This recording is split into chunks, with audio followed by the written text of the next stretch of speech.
राहुल गांधी अपने 2 दिवसीय दौरे पर यूपी में हैं और इसी बीच रायबरेली का दौरा करने के बाद राहुल अमेठी पहुंचे, जिससे उनके कार्यक्रम से जुड़ी तमाम अपडेट उल्टा चश्मा यूसी के पास सामने आ रही है। जहां पर राहुल गांधी कोरबा के ऑर्डिनेंस गन फैक्ट्री पहुंचते हैं, जहां पर हथियारों का निरीक्षण करते हैं। गन फैक्ट्री पहुंचकर राहुल गांधी ने न सिर्फ हथियारों का निरीक्षण किया बल्कि गन फैक्ट्री का दौरा किया और तमाम जो जानकारियां हैं वो भी वहां पर मौजूद अधिकारियों से ली। इसके बाद राहुल गांधी अपने कार्यक्रम को आगे बढ़ाते हुए हॉस्पिटल का उद्घाटन करने के लिए जाते हैं, जहां पर राहुल गांधी ने संजय गांधी हॉस्पिटल का ओपन हार्ट सर्जरी के ओटी का उद्घाटन किया, यानी ऑपरेशन थिएटर का उद्घाटन किया। इस दौरान वहां पर जितनी भी मशीनें लगाई गई थी उससे जुड़ी जानकारियां भी राहुल गांधी ने वहां पर मौजूद डॉक्टरों से ली। वो उसकी जो फोटोज हैं वो भी सोशल मीडिया पर लगातार सामने आ रही हैं। इसके अलावा राहुल गांधी ने एम्बुलेंस को भी हरी झंडी दिखाई और राहुल गांधी जब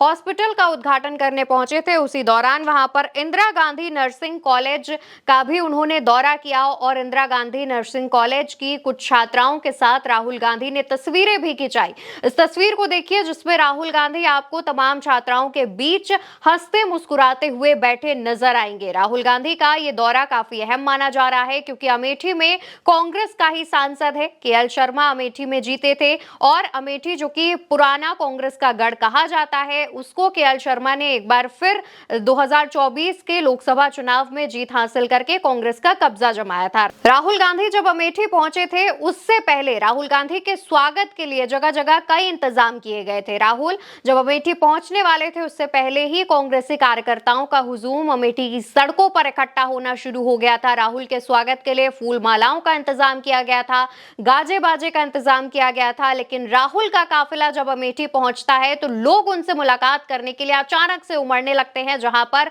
सुरक्षा बलों का लोगों को कंट्रोल करना थोड़ा मुश्किल होता देखा जा रहा है। हालांकि इस दौरान यह भी खबर सामने आई थी कि राहुल गांधी जब अमेठी पहुंच रहे थे उस दौरान उन्होंने बीच में अपने काफिले को रुकवाया और बच्चों को टॉफियां भी बांटी। लेकिन सबसे बड़ी बात यहां पर यह है कि राहुल के अमेठी दौरे से पहले ही भाजपा की तरफ से राहुल गांधी के इस दौरे का विरोध किया जा रहा था और इस विरोध को लेकर के कई लोगों ने राहुल गांधी के विरोध में पोस्टर्स भी लगाए थे। हालांकि अभी तक प्रशासन की तरफ से साफ नहीं किया गया है कि ये पोस्टर भाजपा की ही तरफ से लगे थे या फिर किसी अन्य दल ने इन पोस्टरों को लगवाया था, लेकिन शक भाजपा पर ही जा रहा है क्योंकि भाजपा के तमाम लोग राहुल गांधी के इस दौरे का विरोध करते हुए सड़कों पर देखे जा रहे थे। राहुल गांधी का पुतला फूंकने की भी बात कर रहे थे। वही दोस्तों जब राहुल अमेठी पहुंचे तो उनका फूल मालाओं के साथ गुलदस्तों के साथ स्वागत किया गया। इसके बाद राहुल अपने कार्यक्रम में आगे बढ़े, उन्होंने ओटी का उद्घाटन किया, छात्राओं के साथ उन्होंने सेल्फी ली और इसके बाद राहुल गांधी ने एम्बुलेंस को हरी झंडी भी दिखाई और उन्होंने इंदिरा गांधी नर्सिंग कॉलेज का उद्घाटन भी किया।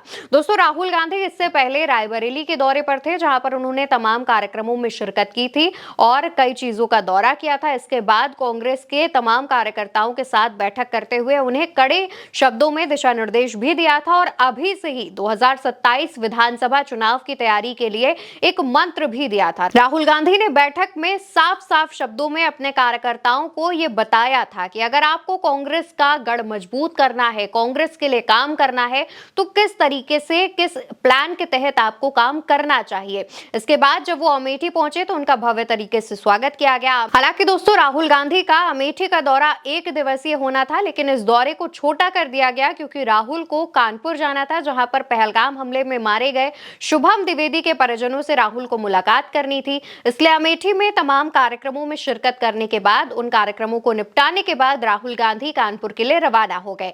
राहुल गांधी का काफिला जब कानपुर पहुंचा तो सीधे शुभम द्विवेदी के घर के बाहर जाकर रुका, जहां पर शुभम की पत्नी ऐशान्या ने राहुल को देखते ही वो काफी भावुक हो गई, इमोशनल हो गई। राहुल गांधी ने उन्हें समझाया बुझाया, परिवार से बात की। परिवार की मांग थी कि शुभम को शहीद का दर्जा दिया जाए, जिसको लेकर के राहुल ने उन्हें विश्वास दिलाया है कि वो प्रधानमंत्री मोदी को एक लेटर लिखेंगे और उसमें शुभम को शहीद का दर्जा दिलाए जाने की मांग भी करेंगे। दूसरी तरफ शुभम द्विवेदी के परिजनों से बात करते हुए राहुल ने यह भी कहा कि उन्होंने सर्वदलीय बैठक में प्रधानमंत्री मोदी से कहा था कि पहलगाम हमले में जिन लोगों की मौत हुई है उनके परिजनों को सम्मानित किया जाना चाहिए, लेकिन इस पर अभी भी केंद्र सरकार ने कोई फैसला नहीं लिया है। राहुल जब शुभम द्विवेदी के घर पहुंचे थे तो परिजनों की बात उन्होंने अपनी बहन और वायनाड से सांसद प्रियंका गांधी से भी करवाई थी और प्रियंका ने भी यही बात परिजनों से कही थी और उन्हें भरोसा दिलाया था। फिलहाल के लिए इस खबर में इतना ही। राहुल गांधी के तमाम कार्यक्रमों से जुड़ी जो भी अपडेट सामने आती है वो उल्टा चश्मा यूसी आप तक पहुंचाएगा। चैनल को सब्सक्राइब कर लीजिए, वीडियो को लोगों तक पहुंचाइए।